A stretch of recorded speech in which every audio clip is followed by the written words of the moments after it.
जैसा कि हम लोगों के लिए डेट आ गई है 20-21 जून पीजीटी के लिए, और हम हिस्ट्री की ये रिवीजन क्लास चलाएंगे। कोई बेवजह की चीज़ें नहीं पढ़ेंगे, बस सिर्फ जो आनी है बस एक उसमें प्रैक्टिस के तौर पे हम इसको पढ़ेंगे। इतिहास में जैसा पहला टॉपिक हमारा दिया गया है पुरातत्व ऐतिहासिक संस्कृतियाँ, इसके बीच हमारा क्या आ रहा है वो हम आज देखेंगे। प्रागैतिहासिक काल, आद्यैतिहासिक काल और ऐतिहासिक काल, 3 भागों में पूरा ऐतिहासिक संस्कृतियां बांटी गई हैं, जिसमें से प्रागैतिहासिक काल में कोई लिखित साक्ष्य नहीं मिलता है। अगर लिखित साक्ष्य नहीं मिलता है तो हम उसको कैसे जानेंगे? कुछ शिलाश्रय हैं चित्रित गुफाओं में, जैसे चित्रित चित्रकारियां हैं शैलों पर यानी कि पत्थरों पर, उनसे, या कुछ हमें जो चीज़ें वहाँ की प्राप्त हुई हैं, उपकरण जो प्राप्त हुए हैं, उससे हम जानेंगे कि प्रागैतिहासिक काल की व्यवस्था क्या थी, लोग वहाँ कैसे रहते थे, अपना जीवन यापन करते थे। प्रागैतिहासिक काल को प्राग और इतिहास मिला के बनाया गया है इसीलिए, और प्रागैतिहासिक काल में 3 भागों में बांटा गया है इसको। ये पूरा पाषाण काल, मध्य पाषाण काल और नवपाषाण काल।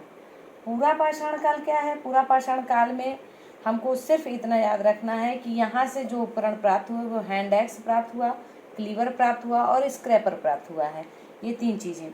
उसके बाद ये कहाँ पे ये प्राप्त हुए हैं? सोहन नदी घाटी के पास सभ्यता प्राप्त हुई है, बेलन नदी घाटी के पास और नर्मदा नदी घाटी के पास ये इन चीज़ों को प्राप्त किया गया है।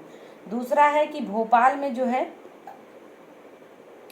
भीमबेडका नामक एक स्थान है, गुफा है, जहाँ पर चित्रित शैलाश्रय प्राप्त हुआ है, उसके अंदर जो है। तो इन सब चीज़ों से हैंड एक्स, क्लीवर, स्क्रैपर इसका यूज करते थे वो लोग, और इन सब चीज़ों को सोहन घाटी, बेलन घाटी और नर्मदा नदी पे मिला गया है। और जो भी वहाँ की एक्टिविटी थी, जो भी उनकी अपनी कलाकारी थी, वो भीमबेडका चित्रित शैलाश्रय से प्राप्त किया गया। ये पूरा पाषाण काल की व्यवस्था को बताता है। दूसरा आता है मध्य पाषाण काल। मध्य पाषाण काल में बहुत छोटे और सूक्ष्म उपकरण पाए गए हैं, जिसे माइक्रोलिथ भी कहा जाता है। ये क्वेश्चन में अक्सर आता है, माइक्रोलिथ किस काल में पाया जाता है, तो यह, या सूक्ष्म उपकरण किस काल में पाया जाता है, या बहुत छोटे उपकरण किस काल में पाए जाते हैं, तो मध्य पाषाण काल में पाए जाते हैं। इसके अवशेष हमको कहाँ से प्राप्त होते हैं? तो मध्य प्रदेश के आदमगढ़ जिले से और राजस्थान के बागौर जिले से हमें पशुपालन का काम पाया जाता है, कि पशुपालन यहाँ अच्छे से होता था, किया जाता था।